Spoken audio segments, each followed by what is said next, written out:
This is the Rational Reminder Podcast, a weekly reality check on sensible investing and financial decision-making for Canadians. We are hosted by me, Benjamin Felix, and Cameron Passmore, portfolio managers at PWL Capital. Let's hope we can make it through this recording without too much noise from my neighbors. They're digging a pool across the street, or renovating a pool. So there's lots of trucks and backhoes and stuff going on. Oh, intermittent noise, the kind that you don't adapt to and makes you unhappy? Exactly. Intermittent. But any of these houses are all getting to the age where stuff has to be redone. So a bunch of neighbors are doing a lot of heavy work. Oh, see, there's a dump truck just dumped a whole pile of stuff across the street. Oh, I can't hear it, so I think we're okay. Cool. So perhaps off the top, we can talk about the business news that we shared in the community last week. And it's not, my default nature nor yours to share news like this, but since the feedback was so positive, we thought we would quickly just share with everyone that our company went through a reorg on May 1st, which has been a long time in the planning, and it was very important for us to do this to maintain independence with a long, what we're calling 100-year vision. So that was really important to us, and that's what enables us to design our service set for clients. It allows us to do things like a podcast without having, perhaps a private equity or a publicly traded company driving what we do. We control what we do. We always have, and it's been great, but it was time that we solve the succession plan for the company. So with a retiring founding shareholder, we were able to pull this off and enable us to build our own long-term ownership and leadership plan. I mean, you and I are pretty good. We are a good example of that, right? Like, you are the next generation. You represent the next generation of the company. We have lots of people like you. So now we'll be able to systematically transfer that ownership and leadership to the next generation. So it's something I think we're all very pleased with here at the company. It's very important to maintain private ownership, and it's super exciting to see what this can become given the talent that we have in this group. And it's a big deal. Like the way that you just described it, I don't know if it does justice to how big of a deal it is. The succession process in many businesses, but I mean, maybe just because I know it best, but the financial advice business in particular, succession is not easy. And you see, like you kind of alluded to it, Cameron, you see in many cases what happens is the founding partners sell out to a private equity firm, and that's just what happens. But it changes the nature, in our opinion, it changes the nature of how you can operate the business. So being able to pull this off without private equity, it's a big deal. Yeah, in fact, there's an article, I think, in the Globe and Mail 2 days after we announced it, talking about exactly this. Like, I am the typical, call it founding advisor, right? Mid-50s-year-old person that kind of built it, but what it takes to get it here is different from what it takes to grow from here. If the goal, and this is about what we wanted. I mean, selling out to a bank or private equity, if that works for you, that's fine. It's just not what was important to us. So this allows us to do what we think is best for us. Yeah. So it's big news. We're all very excited about it. For sure. You want to do a quick review? Yeah. So we had a couple new nice reviews. I'm just going to read one of them in the interest of time. But we do read all of them though whenever they come in. So we appreciate the reviews that people do send. So this is from We Design. And they said, I've learned so much since listening to Ben and Cam. I first started with Ben's YouTube channel and it guided me to learn more about MPT and factor investing. Now I've listened 30 or so of the latest episodes, and I'm slowly going back with the goal of listening to every single episode. It's a perfect podcast to listen to if you want to learn about making rational financial decisions or hear from the brightest minds in the world of finance. And that's not us, by the way. That's the guests I think they're referring to. I only wish they could clone themselves and make content more geared for U.S. listeners. Keep up the amazing work. Very nice. Very nice comments. Yeah, and we're well over 500 reviews as well, which is very much appreciated. Yeah, it is very cool. Something new too that we're going to do, I was just talking to Angelica, is if you happen to have bought some of our merch, we would love to see you post pictures wearing the merch or the water bottle or the mug or whatever. If you happen to be traveling, if you're able to travel or at a barbecue. So I think Angelica today is posting a picture of my daughter's boyfriend. So they did a barbecue last night. They did their own ribs on the barbecue. So pretty cool picture that they're going to post. Well, will have been posted on Instagram at Rash Reminder anytime now. So you Awesome. can connect with us there. Check out your bots on the Instagram page, CP313 on Peloton, or hashtag Rash Reminder if you want to do some rides with us. I'm on Goodreads. Both of us are on Twitter. Easy to find us. All right. Anything else to add? No, let's go ahead to the episode.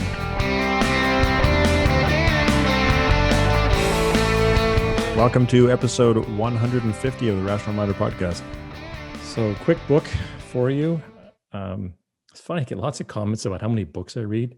It's really not that many. And I'm sure lots of people are saying these kind things, read just as much as I do. Anyways, I don't. I wish I did. I don't know. I'm not sure about that. Anyways, this is a book. So I read, remember we mentioned last year, Greg McEwen's book, Essentialism, which I loved.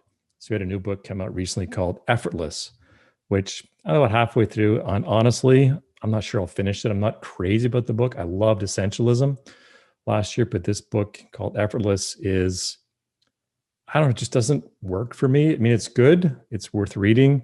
I'm just not crazy about it.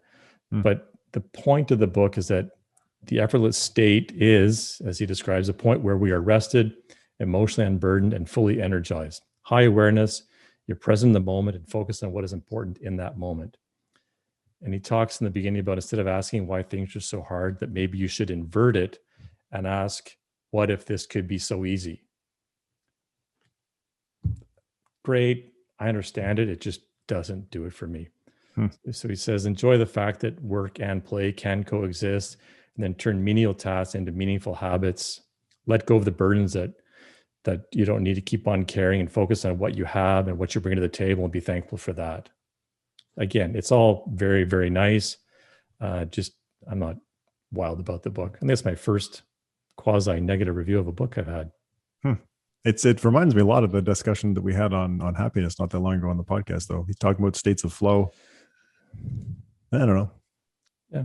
He talks about, rediscovering the art of doing nothing, rest, take an effortless nap, be very aware of the power of being present, the benefits of training yourself to focus on the important and ignoring the irrelevant, and to see others more clearly, park your emotions, park your judgment, park the drama. And that's something we work a lot on in the team, and try to put the other person's truth in front of your own truth, and then also clear the clutter in your life, kind of Marie Kondo your life. I mean, I see bits and pieces in there from a lot of the different social psychologists that we've spoken with over the last few months. Oh, I said it was worthwhile. I just said I didn't enjoy it. I'm not going to read it. If you say you didn't enjoy it, I will not enjoy it either. I loved Essentialism. So if you read one of them, go read Essentialism. I saw our friend Hal Hirschfield last week on LinkedIn talked about a new series that he was part of on Netflix. So we watched a couple episodes last night. So this is a new series called Money Explained. It's a 5-episode series, just released actually. And the episodes are really short, 22 minutes each. There's one on get rich quick, credit cards, student loans, gambling, and retirement. So Hal is in the credit card one and the retirement one. So we watched the retirement one last night. It's really well done. Great graphics, straightforward points. He talked about how the impact of viewing the future self impacted. And so he talked a lot of the evidence in the show that he mentioned with us when he was on the podcast, and how when you frame, how you view yourself now, how you view a stranger now, how you view a stranger in the future, and how you view yourself in the future. When you go through this, and there's techniques that can be used to get yourself to view yourself in the future, which will help you make more active decisions now that will impact your future. Right. It was really good. It was really, really, really well done. So I highly recommend that. So it's called Money Explained on Netflix. Maybe I'll watch it. I don't think my wife would be that interested though. And I only ever watch Netflix when I'm sitting with her on the couch. Yeah, Lisa wasn't crazy about it, I got to admit. So one quick news story. DSC is dead. Deferred sales charge is dead. Ontario in finally, Ontario. in Ontario, Yeah. OSC, the Ontario Securities Commission finally acquiesced and will join the rest of the country's regulators effective June 2022. So the kind of the last point of debate on that was, would that limit access to some Canadians with smaller portfolios? Because a lot of that was funded by the commission, paid for by the deferred sales charge, but they finally gave in and matched up the rest of the country. So the resistance was pretty ridiculous. We're seeing so much of the other advice models starting to proliferate in Canada, and this should just accelerate that. For sure. And Yeah. technology is going to go a long way in helping that. True. Another quick one. Marriage no longer revokes a will in Ontario. That's pretty big news.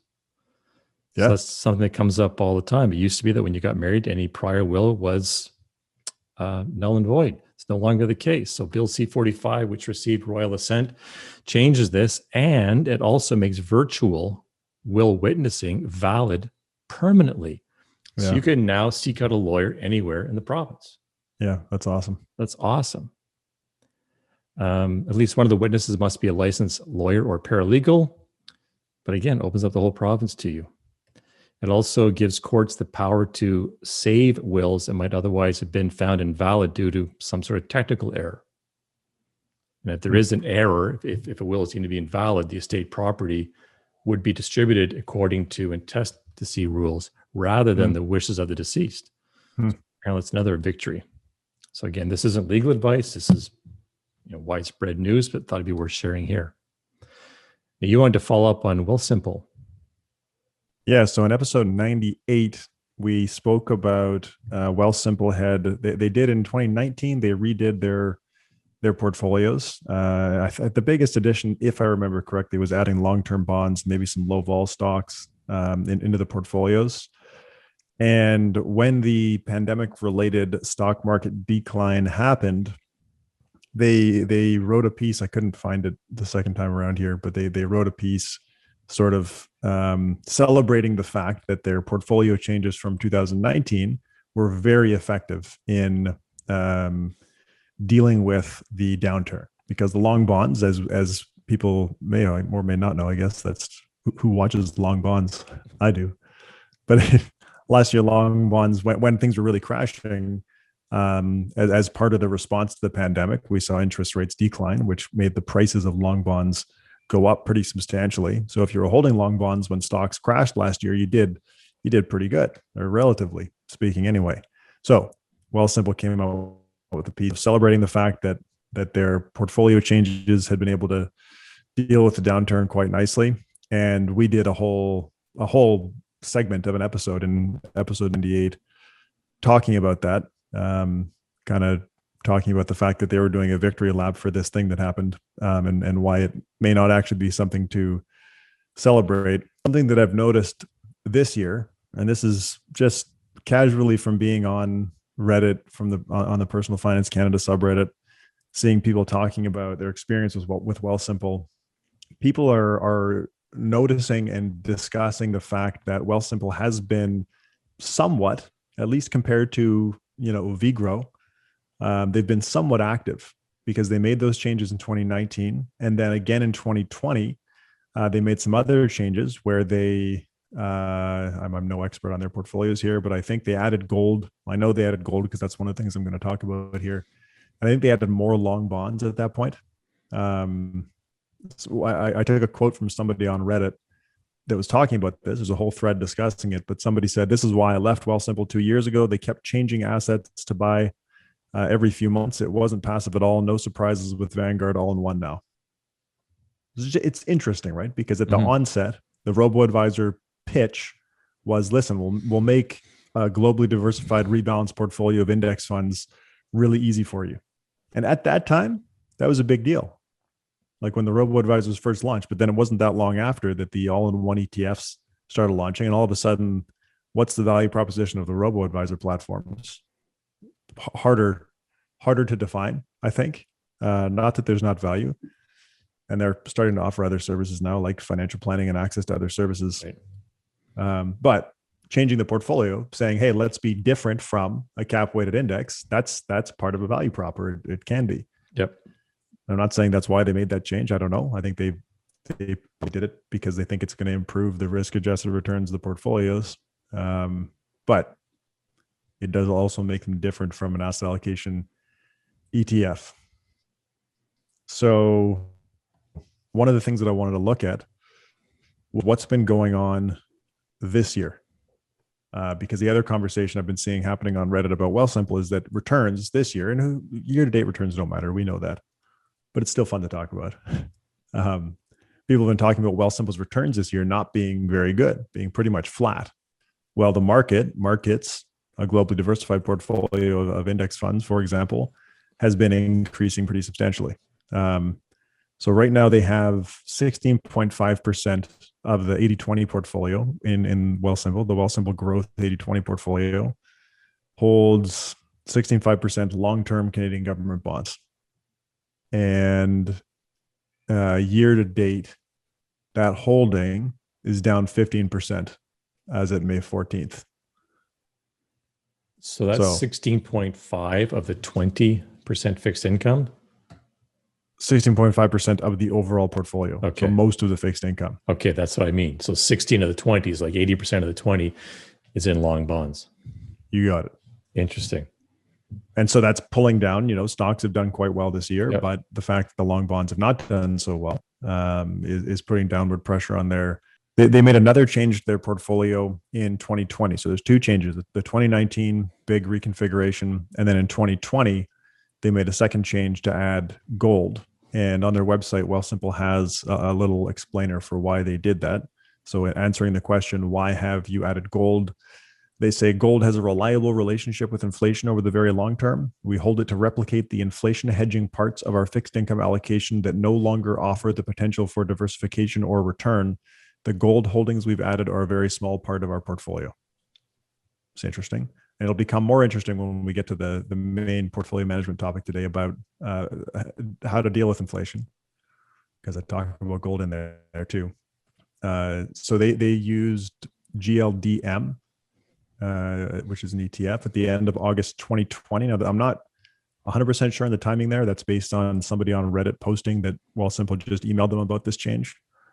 So I don't know if that's exactly the right timing, but roughly, because Wealthsimple did announce it as a Q3 change to their portfolios. From the end of August until May 14th, 2021, GLDM is down more than 13%.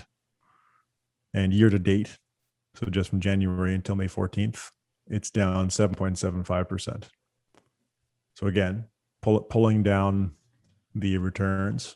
And then the other thing that they did, and that they separated when the market declined, is that the low volatility stocks were a big help.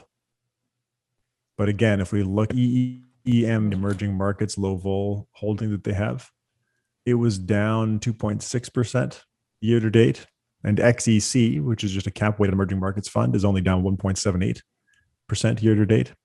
And then ACWV, which is a global low vol fund, is up 0.36% year to date, while ACWI, the just cap weighted total market equivalent, is up 3.56% year to date. So lots of tracking error from the things that helped last year, which is, it's interesting. It's also worth, just on low vol, hearing what, if you haven't, hearing what Robert Novi Marks had to say about it in his Rational Reminder episode. So I tried to look at the overall performance. Now, this is me recreating the performance based on the current allocations. So should be close to what I, but as of the end of April, my overall portfolio software doesn't let me go to the most current date. It's by month. So at the end of April, based on the current allocations, the 80-20 Wealthsimple Growth portfolio is up about 1.28% year to date, net of fund fees and 50 basis points management fee. So 1.28 net of all fees. And I compared that to a couple of different things. I compared it to the Rational Reminder 20 portfolio, which is up 6.36 over the same period. and I compared it to XGROW, so just a cap weighted ETF. It's up 5.07% over the same period. Now, again, we're talking about year to date. This is a few months of performance, 4 months of performance. What does that tell you? Probably not much, but I guess I'm just addressing the comments that I've seen people making on Reddit about why is my Wealthsimple portfolio not doing that well what the market is. That's the question we're answering here. Not saying it's good or bad as a long-term allocation, although we did say it was not so good when we talked about this in episode 98. I also looked at the DFA 80/20 portfolio, just because when I was looking at the numbers, I thought I'd take a peek. It's actually up 9.14% year to date over the same period. So up a lot more than even the Rational Reminder portfolio. I think that's largely the tilts have been paying off for sure. The tilts towards small cap and value. Currency hedging has also been paying off though, because the Canadian dollar has been strengthening. All of the other portfolios, I think Wealthsimple's got a bit of hedging, but the DFA 80/20 portfolio, the non-Canadian equities are about 40% currency hedged. So that's been a bit of a headwind for Dimensional. And I also wanted to look at what if we push this back to September, when they made the most recent tactical change into gold, because it was the end of August. So look at starting from September. The Wealthsimple portfolio is up 7.87% over that period. The Rational Reminder 80/20 portfolio is up 15.47%, and XGROW is up 12.7%. So again, and we saw earlier, like long bonds did poorly over that period. Gold did poorly over that period, so it shouldn't be too much of a surprise. And again, I looked at DFA just for my own curiosity, and it was 9.71% over the same period. Now, that's net gross of the advisor fee for DFA. Like if our client holds that, they're paying us some percentage based on their assets. So I said the Wealthsimple numbers and the Rational Reminder model portfolio numbers, just net of fund fees, although in the case of Wealthsimple, net of their 0.5%. The Dimensional numbers I said are not net of the advice fee. Exactly. But interesting numbers regardless. I agree. Yeah, I thought that was neat, and hopefully that answers the questions of some of the people wondering about why their Wealthsimple portfolio has been flat. All right, so let's move on to the main topic. This comes from a client request, actually, and it comes up a lot, the discussion on inflation lately. So with that, let's talk inflation. Let's do it. So I called this topic the ultimate inflation hedge. Maybe that's a bit of a clickbait title. I don't know, but I am going to try and talk about what the ultimate inflation hedge might look like. So hopefully by the end, it doesn't feel like clickbait. Now, take a big step back, I think, and talk about what inflation is. Maybe that's obvious to most people, but maybe it's not to some people. So we'll talk about it anyway. Inflation is when the prices of goods and services increase over time, meaning that you can buy less stuff with dollars that you've saved. Pretty simple. Now, since last March, central banks and governments have been trying really hard. Like all the stuff that you hear about central banks and governments doing, it's not for the sole purpose of getting inflation to increase.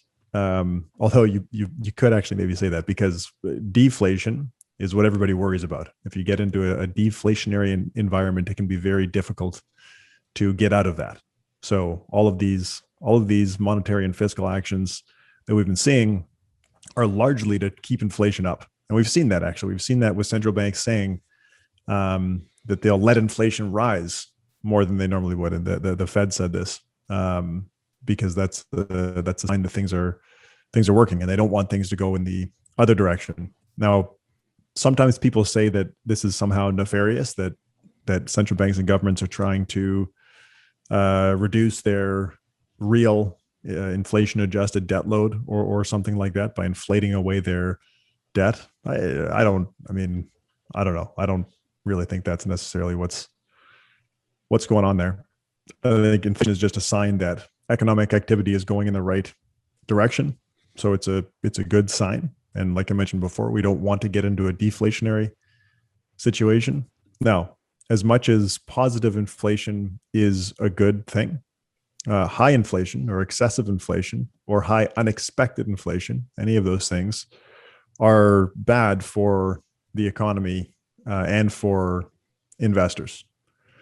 If you think about it, in an inflationary environment, in investment returns, nominal investment returns have to be higher if inflation is high for you to have a real inflation adjusted risk premium. Fairly straightforward. Yep.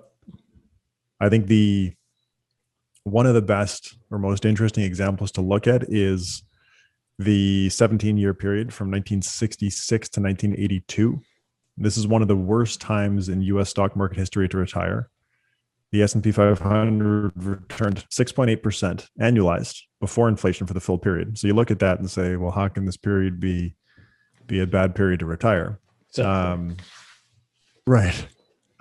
But if you're funding consumption over that period, which everybody's got to fund their consumption. That 30-year period ended up being a period where you had, in inflation adjusted terms, zero flat stock returns. So you earned a 0% real return over that full period. And that period starting, I think it was 1968. So within that period was the worst 30-year period to retire in U.S. history. So when Bill Bengen, who's a guest on this podcast, and explained exactly how he came up with the 4% rule, but in that analysis that he did, it was the 30-year period starting in 1968 that broke the 4% rule, that defined the 4% rule. And again, though, it was not because of poor nominal stock market returns, which is what people tend to worry about the most. It was because of high inflation. Now, like I mentioned at the top of this segment, some inflation, some low but positive inflation, is something that central banks want to have. And that's just part of the modern monetary system that we've been using for quite a while now. The Bank of Canada on their website says, this is a quote, "We target inflation because a low, stable, predictable rate of inflation is good for the economy. When people and businesses feel confident that they know the rate of inflation, what the rate of inflation will be, they can make long-range financial plans. That leads to an economy that functions better." Makes and that's sense. right. That's the same position that most central banks around the world have right now, using an inflation target. In Canada, the Bank of Canada's target is to keep inflation close to 2%, which has been fairly successful. Since 1900, and over that full period, we have not been doing, we were not doing inflation targeting. That's a relatively recent development. If we go back to 1900, for Canada and the US, the number's actually been the same. Inflation for the full period, 1900 to 2020, has been about 3% per year. So higher than the current target, but not that much, higher. Now, one of the things that I think, I don't know if people realize or not, but it's not necessarily intuitive. When you buy a stock or a bond, current inflation expectations are built into the price that you pay. The discount rate on stocks and bonds includes inflation expectations, expected inflation. It has to. Right. Market participants will price that into their models. Yeah, exactly.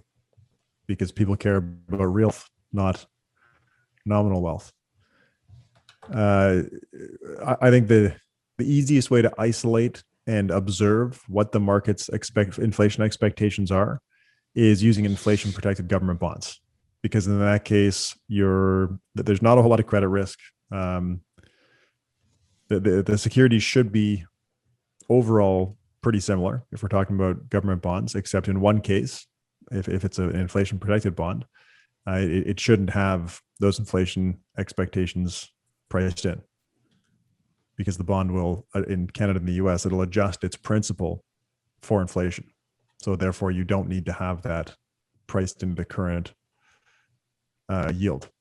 So if we look at to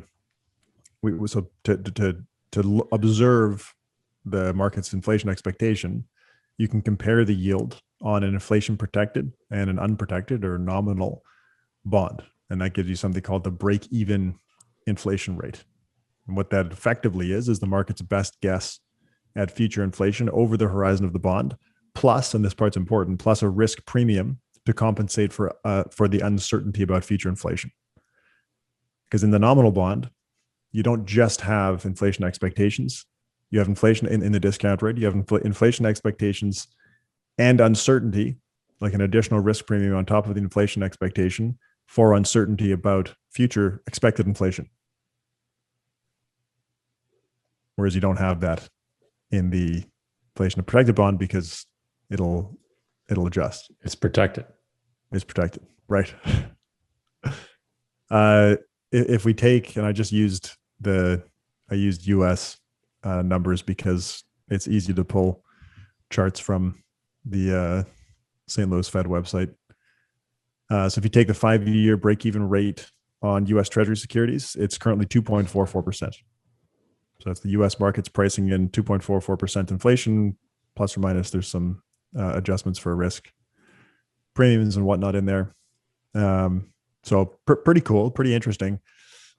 One big downside, though, is that as much as that's the market's current inflation expectation, it actually doesn't tell us anything about future realized inflation. We did a bunch of analysis internally over the last couple of weeks, trying to just examine this, like what is the best way for financial planning assumptions? What's the best way to model future inflation? And it turns out that even though it seems intuitive that the break-even rate would be one of the best predictors of inflation, it has very little relationship with future realized inflation. Really? Yeah, I thought that was pretty interesting too. So as much as it is what the market's expecting, the market's not very good at predicting the future, which I guess shouldn't be a surprise to anybody listening. Another foundational piece of information to talk about inflation and how it relates to portfolios is that expected inflation is not an issue for investors or for the economy because market participants, like we've been talking about, build inflation expectations into asset prices, also into wage negotiations, into other financial contracts. So expected inflation is there. It's built into prices, it's built into agreements, and therefore it's not disruptive because everybody's planning for it. Unexpected inflation is the bigger concern, because when inflation ends up being a lot higher than anticipated by market participants, then there can be big problems. The main issue there is that unexpected high inflation benefits borrowers at the expense of lenders.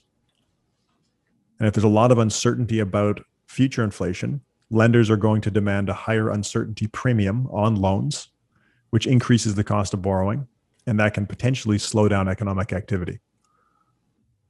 It's kind of interesting to look at the guts of why unexpected high inflation is a bad thing for the economy. And that explanation is the theoretical side of the other thing I'm about to say here, which is that stock returns during periods of high inflation have been quite poor. If you take annual stock and bond returns from 1900 through 2020 for 21 countries in the DMS database and sort them into percentiles based on each country's contemporaneous inflation rate for that year. So you rank the stock returns by the associated inflation rate in the same year. You see, and we'll post a chart in the YouTube video for this. But you can see pretty clearly that when inflation is at its highest, stock returns take a pretty significant hit. Now, bond returns under high inflation are a lot worse than stock returns. Bonds, so market volatility, stock market drops, bonds tend to be pretty good at helping to protect that downside, kind of like the long bonds in Wealthsimple's portfolio that we talked about earlier. If instead of a market decline, we have high inflation, all of a sudden bonds are no longer protective. They're actually riskier on the downside in a high inflation environment than stocks, at least in the historical data. Because you're the lender. Exactly. So this this point that stocks perform poorly in a high inflation environment and bonds perform even worse has, raises obvious questions about what do you do? What do you do about inflation, which is some of what we're going to talk about. Now, it is important though that while stocks don't act as a hedge in the short run because they tend to do poorly historically when inflation is high, over long periods of time, stock returns have outpaced inflation by a pretty wide margin. Just not during periods of high inflation. And it's this distinction between an inflation hedge, which you'd expect to positively correlate with inflation, and a positive risk premium, which you don't necessarily know when it's going to show up, but over a long enough period of time, it should deliver. So stocks have a positive expected real return in the long run, and that number's been 5.2%. That's real stock returns going back to 1900 for global stocks, plus 5.2%. But they're not going to protect you. Stocks are not going to protect you in an acute inflationary episode. And that leads to the question. So that is because you have two things going on, right? With inflation, you have higher revenues, which could lead to higher profitability. However, the discount rate that market participants are using is probably going to be increasing, therefore decreasing the price. Those are the two competing forces going on here in very simple terms. Yeah, I mean, I don't know. The cash flow piece is interesting too, right? I don't know, because if high inflation stalls economic activity, true, that could affect the cash flow side too. I'm sure there's lots of demand could go down. It's a very there's not maybe oversimplifying, but those are things that are going on at that time. Yeah, there are tons of different mechanisms that could explain it, and there's probably a whole bunch of literature on what's going on, but I don't know if anybody actually has the answer. But your explanation as one component of it definitely makes sense. Okay, so we're in this situation where right now people are worried about inflation, and we've talked about that period in 1966 to 1982, where we had 0% real stock returns for the full period. A retiree at that period, as we've talked about, would have done poorly. I mean, that's what broke the 4% rule. So it's an obvious question for investors to ask. What should they be doing? What should they be thinking about if we're in a situation where we may have higher than expected inflation going forward? And of course, people are worried about this because of the government and central bank actions that we talked about at the top of the segment. I think an inflation hedge, a true inflation hedge, has to have a handful of properties. And I got this from a within the CFA Institute members website. There's tons of really good material. And there was a talk from a guy who manages real asset portfolios, and he was talking about inflation hedges and how real assets can be used as inflation hedges. But my favorite part of the talk was when he defined, in his opinion, what an inflation hedge is. So he said, ideally, an inflation hedge will correlate positively with inflation, including responding to unexpected inflation. It won't be too volatile, and it will have a positive real expected return. Now, the problem is that asset does not exist. And I read something from Ken French. He was talking about commodities when he wrote this, but he said basically what I just said, that asset doesn't exist because who would be on the other side of that trade? Exactly. Who wants to take the other side of that trade? So of course it can't exist. Was his point. But there are some things that cover some of those criteria, just not all of them at the same time. Inflation protected bonds, which we mentioned briefly earlier, are one of those things. And from the perspective of correlating positively with inflation, well, no, that's not even true though. And I'll explain why that's not even true in a second. So a government inflation protected bond responds to changes in inflation. And so in the States, that's TIPS. In Canada, we have real return bonds. They adjust their principal to inflation every 6 months. That's what it is for TIPS. I think it's the same for real return bonds. So if we have high unexpected inflation, the principal of the bond increases by that amount when the next reset happens. So that's good. I'll talk about the shortcomings in a second, though. Now, like we've mentioned earlier, nominal bond yields, so non-inflation adjusted bond yields, have expected inflation and inflation uncertainty priced in.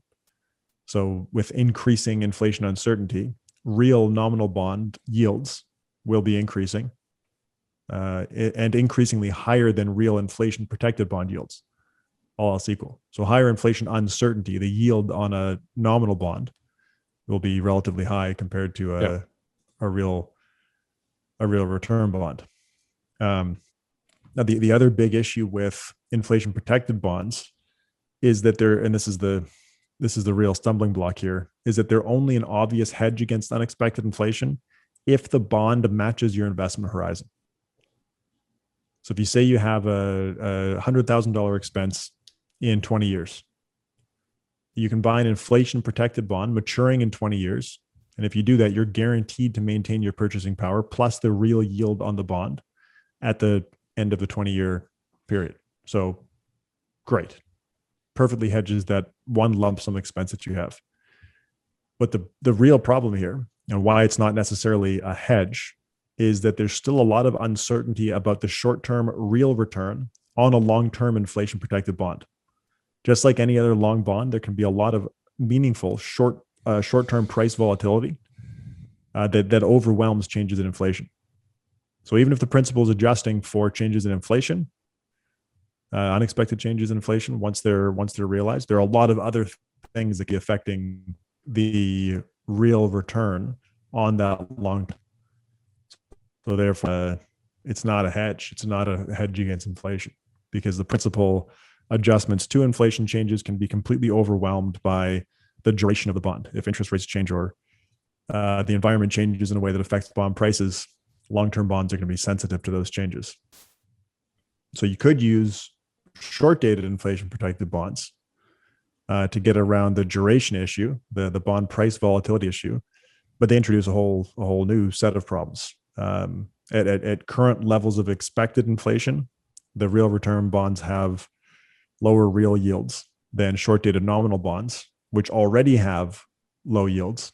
And I looked on Friday, and short-dated Canadian real return bonds have negative real yields right now. So this means that at the current level of expected inflation, you expect to lose purchasing power by holding short-dated real return bonds. Now, if there's unexpectedly high inflation, it could work out to be okay. One of the other asset classes that is probably the most counterintuitive when it comes to dealing with inflation is short-term nominal, not inflation protected bonds, fixed income like bills, and cash. When I say cash, like, people would think that's the worst thing to hold during a period of high inflation. But I think that's only true for dollar bills. If you've got dollar bills sitting under your mattress, yes, that's going to lose all of its purchasing power, or it's going to lose to inflation. Whatever inflation goes up, the value of the currency will decline. But short-term debt and cash earn interest when they're sitting there. Cash, like electronic cash, I guess, a high interest savings account, not cash under your mattress, not currency. Yeah. If central banks raise rates to combat inflation, which is something that has historically happened in many cases, not all, interest rates on short-term debt will also increase. So if rising rates hurt the price of longer maturity bonds badly, which is one of the reasons we see long bonds getting smoked in high inflation, but short maturity fixed income, like 1-month T-bills or high interest savings cash, like I mentioned, is relatively unaffected in price. But as soon as the yields increase, they benefit from higher yields. So if you're rolling over short maturity debt, you're not really going to take a price hit, and you're going to benefit from higher yields as soon as they show up. So I'll take it back to that 1966 to 82 period where inflation was really rough on on stock returns over the same period, 1 month nominal US Treasury bills beat inflation by a narrow margin, but they still beat it. But the important piece there is that they maintain their purchasing power over the full period while not being very volatile at all, which is back to the criteria for an inflation hedge. I don't know if they really responded to inflation. I guess they responded to rates, which responded to inflation, but they were not volatile, and they maintained their purchasing power. So not bad. One of the challenges is that it's not a necessity that rates are going to rise if inflation picks up. There are other things that governments and central banks can do to try and fight inflation that wouldn't necessarily involve raising the short rate. And if that happened, then this strategy wouldn't work out so well. That being said, though, over very long periods of time, bills, short-term government debt, have been pretty good at keeping pace with inflation. Like if you look at Canada, the US, and most other countries, a few they haven't, but most countries' bills have kept pace with inflation going back to 1900. So, probably not a perfect hedge, just like everything we've talked about so far. But to maintain purchasing power and limit volatility, I don't know. I think short-term debt cash is not nearly as bad as people probably think anyway. The next one that I looked at is gold, which is a fascinating one because it has this reputation as an inflation hedge, including in the Wealthsimple FAQ about why they added gold to their portfolios. It was referred to as an inflation hedge historically, but it's not. It has not been historically good inflation hedge. In the 2013 paper, The Golden Dilemma, Claude Urban, Campbell Harvey showed that gold might be an effective inflation hedge if the investment horizon is measured in centuries. Okay. But over more practical investment horizons that humans are planning for, gold is an unreliable inflation hedge at best, swinging wildly around. Its real price swings around pretty wildly in the short term. The short term being less than hundreds of years. The other thing they looked at in that paper that was really interesting is they looked at the relationship between unexpected changes in inflation and gold prices, and they found no relationship between gold prices and unexpected inflation. That is interesting. Yeah, right. It is. So it's not a hedge. Maybe it maintains its real purchasing power over very long periods of time, but it doesn't respond to changes in inflation, at least not in the historical data. But that doesn't line up with the stories. Yeah, stories. Follow the stories, right? Or do you follow the data? I don't know. Could be our new tagline. So gold's been a poor inflation hedge against both unexpected and expected inflation in the short run. And in the long run, maybe, but I'm not convinced. The other big problem that I have with gold is the uncertainty about what its expected return is. One of the beliefs, and this stems from the idea that gold has maintained its purchasing power over very long periods of time. One of the beliefs is that there's this golden constant where gold does maintain its purchasing power in the very, very long run. That could be true. It's a possibility. And this is something that Urban Harvey, the same authors of the previous paper, they actually looked at in a separate paper called The Golden Constant, is a 2016 paper. They estimated what the golden constant value should be if gold did maintain its purchasing power over the very long run. So if gold is an inflation, maintains purchasing power over the very long run, what should its price be today? And when they wrote this paper in 2016, when gold prices were quite a bit lower than they are today, they found that gold was well above its golden constant value. And in that paper, the other thing they looked at is what have gold returns looked like for the 10 years following when gold has been above its golden constant value. And they found that real returns, 10-year real returns, were below average in periods starting when the price was above its golden constant value. And again, gold prices today, 5 years after that paper, are quite a bit higher than they were then. So if there is a golden constant, if gold does maintain its purchasing power over the very long run, we might expect, and it's not a prediction here, but based on the golden constant idea, we might expect gold prices to decline, to come back closer to their golden constant value. And then I guess the other problem is as a long-term holding, if we take the golden constant perspective, do you really want an asset with zero real returns, zero real expected returns over the very long run? The other thing is the opportunity cost. Like I mentioned, the criteria that the CFA video had on what do you want in an inflation hedge, one of the things was a positive real return.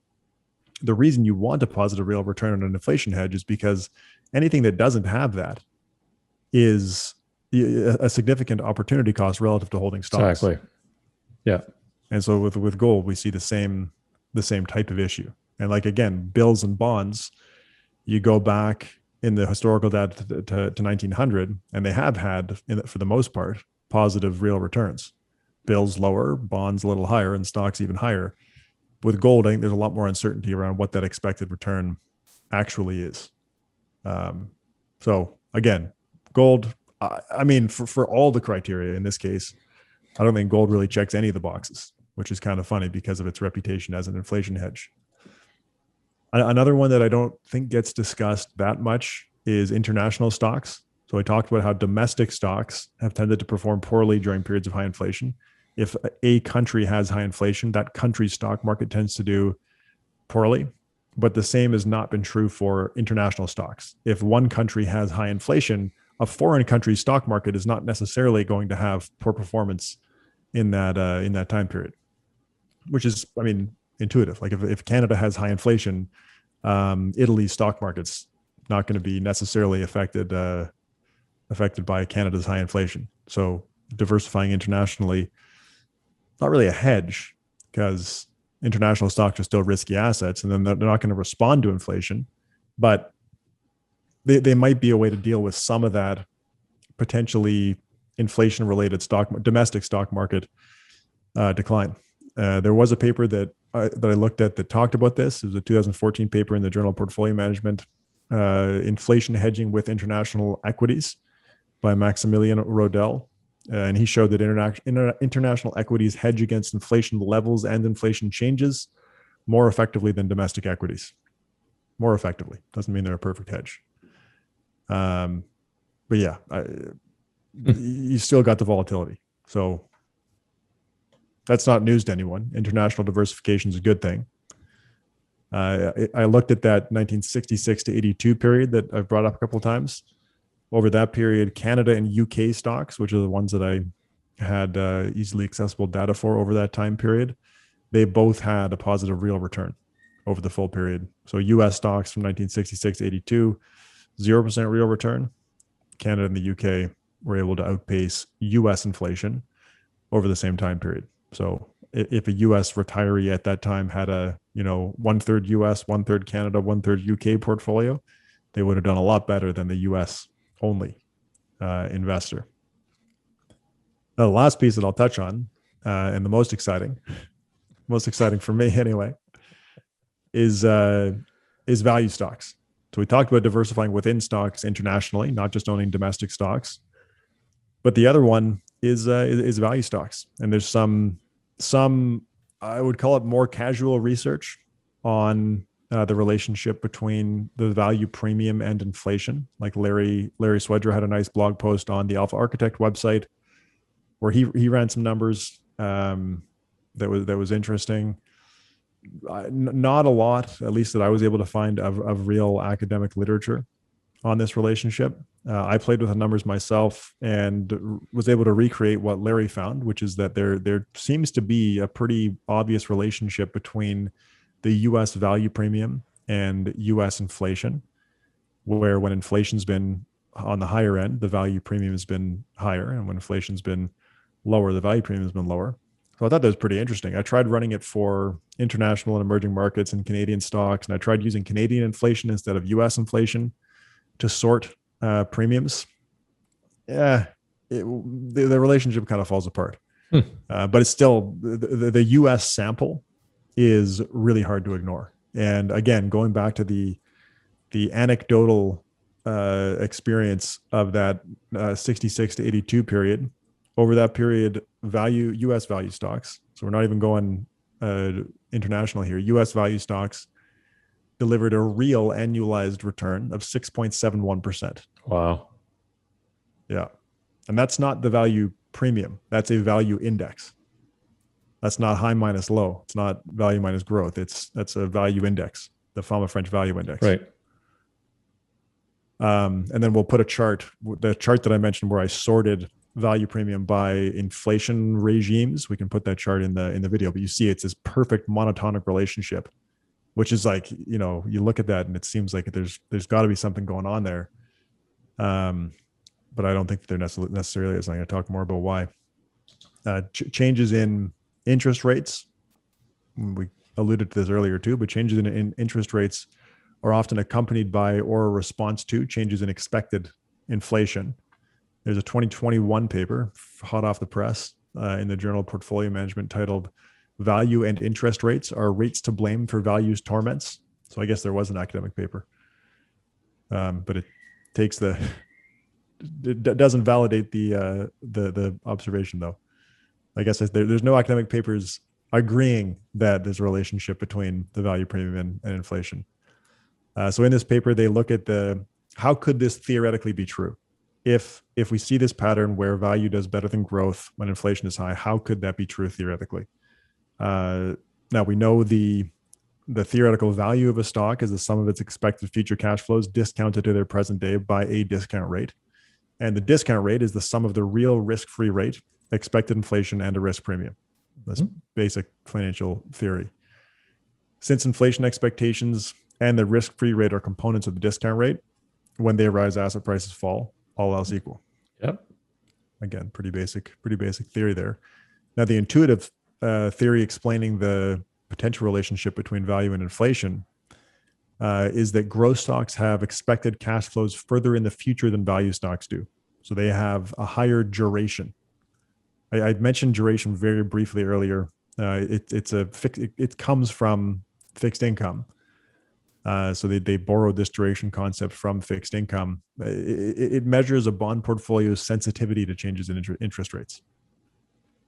So how much price variability do you expect to have if interest rates change for your bond portfolio? So this theory here is applying that same thinking to equities, because growth stocks have longer duration cash flows, longer dated cash flows.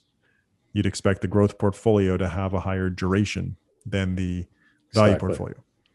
Right. That makes sense. I had not heard that before, but that makes sense. Yeah, it's interesting. And Larry talked about this in his blog post too. So it's not a harebrained idea. It's been tossed around out there for a while. Now, under that theory, growth stock prices should rise more than value stock prices when the risk-free rate declines, assuming cash flows and risk premiums remain unchanged. So that's duration. If growth stocks are longer duration assets, if the discount rate declines, their prices go up more than value stocks, which are shorter duration. And the other thing that could affect that there is a fall in long-term yields relative to short-term yields, a flattening of the yield curve. That would benefit growth stocks more than value stocks. It's a pretty compelling narrative. Yeah, like I like it a lot. One of the problems is that applying a concept related to fixed income to stock pricing has some pretty significant challenges. With bonds, cash flow expectations are fairly certain. With stocks, cash flows are uncertain. And the other problem is that they probably change in response to the same economic conditions that result in interest rates changing. So it's not obvious that the duration concept can just be transported over to stocks and give us the same kind of insights. So the authors of this paper find that despite what might look like in some samples, in the US sample, to be a relationship between the value premium and changes in bond yields or the slope of the yield curve, the economic significance of any relationship is small. They acknowledge that there does look like there could be a bit of a relationship, but it's small and it's not robust in other samples. So they conclude that the performance of value is not easily assessed based on the interest rate environment, and that factor timing strategies based on interest rate related signals are likely to perform poorly. So I was really hoping that I thought you're onto something. It's interesting, it's there's the narrative around this one. It's pretty strong. And I thought it was interesting to see Larry write a post suggesting the same thing, that you might expect value stocks to be an inflation hedge. But this paper, it's from some of the guys at AQR, I think, or associated with AQR. They found that there's not much of a relationship, at least not one that we should probably bet on. Okay, so to kind of try to tie all that together, I don't think that there is a perfect hedge against unexpected inflation. Doesn't exist, for the reason that Ken French said, that who would take the other side of that trade. Expected inflation is built into expected returns, so we typically expect to earn an inflation adjusted positive risk premium for owning stocks and bonds over long periods of time. Unexpected inflation can be disruptive to the economy and asset prices and to the sustainability of cash flows in retirement, so it's definitely problematic. Inflation protected bonds are the only true hedge, but only if they perfectly match your investment horizon. Precisely. And that's an interesting one. Long dated inflation protected bonds are probably too volatile to be a hedge in the short term against unexpected inflation. And short term inflation protected bonds, which get around the duration issue, right now they have negative real yields. So short term real bonds probably not the answer either. Short-term nominal fixed income and cash have historically responded quite well to inflation because short rates have typically increased. Mm-hmm. Can we bet on that happening again in the same way in the future? I don't know. So I wouldn't call it a hedge. And do you really want a zero real return? Gold, like we talked about, it doesn't check any of the boxes. Like I said earlier, it's not an inflation hedge, and in the short run or the long run. Maybe it is in the long run, but if it is, it's a bad buy right now, if you believe that. International stocks, again, too volatile to be considered a hedge, but they definitely provide diversification benefits, especially in the event that high domestic inflation happens, where domestic stocks will tend to do poorly. There's some weak evidence that value stocks have tended to perform well relative to growth stocks during periods of increasing interest rates, which can be related to inflation. But it's not enough evidence to call them an inflation hedge by any means. But that being said, value stocks, like international stocks, offer a positive expected return independent of the domestic market. Well, I don't know if international is necessarily independent of the domestic market, but it's definitely another source of expected returns. So building a diversified portfolio, as usual, is probably a good thing. And I think that's probably that's the punchline. That's probably the best way to deal with expected and unexpected inflation. You think about the period where U.S. stocks didn't have a real a positive real return over a 17-year period. You got to wonder if that's, was that a period where inflation was responsible for the bad outcome, or was it just a period where stocks didn't have a positive real return? It could be either one, and it's not obvious to say that one thing's true over the other. But the more sources of expected return that you can have in a portfolio, I mean, small value stocks, domestic equities, international equities, maybe fixed income, if it makes sense in the portfolio. And you decrease the chances of having all of your assets have a zero real return for an extended period of time. So the ultimate inflation hedge, I think, is diversification, but that's not actually a hedge. It's just a way to deal with it. Got it. Onto the cards. Very good. Okay, so I picked a couple of cards here from Talking Sense, the financial education initiative of the University of Chicago. Oops, this one was just an ad. So let me pull another one out here. Are you ready? You've not seen these before, so I'll go first. Do you prefer to save or spend? I used to enjoy spending a lot more than I do now. I don't know if it's a pandemic or just, I honestly think it's all the discussions we've had around happiness and fulfillment, and back to Morgan Housel's enough versus more. I don't get the same enjoyment out of spending as I did before. I'm not anti-spending, like I'm not as ruthless as some of the FIRE type people, but I just don't. How about you? I was thinking about it while you were talking. I think I have a preference for saving. and that may not be necessarily a good thing.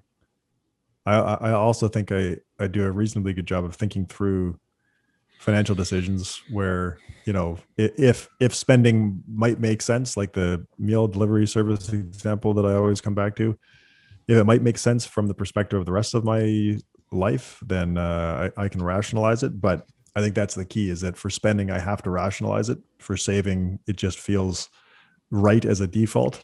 So yeah, I would say I prefer. Okay, so this next card is going to be easy for you. So which is money more like, a tool or a treasure? Oh, it's a tool. It's a tool. Same. That's one of the key. I think I said that when we talked about happiness. I think I said that it's you got to think about money as a tool as opposed to the goal. Money's not the goal. It's something that facilitates other goals. Yeah. Okay, on to bad advice of the week. And this one, and we're not jumping on the dividend thing again. We've done this to death. This is more commentary on a magazine in our industry called Investment Executive. It was an article in the March 2021 issue of Investment Executive entitled "Low Rates Add to Allure of Dividend Stocks." Then the line below that, "Stable dividend yields are enticing when fixed income gets you next to nothing." So again, we're not going to bash dividends like that. We've done this enough, but it's more around the language, much like we talked about 2 weeks ago, I think it was, maybe it was a month ago, the language that shows up in these articles.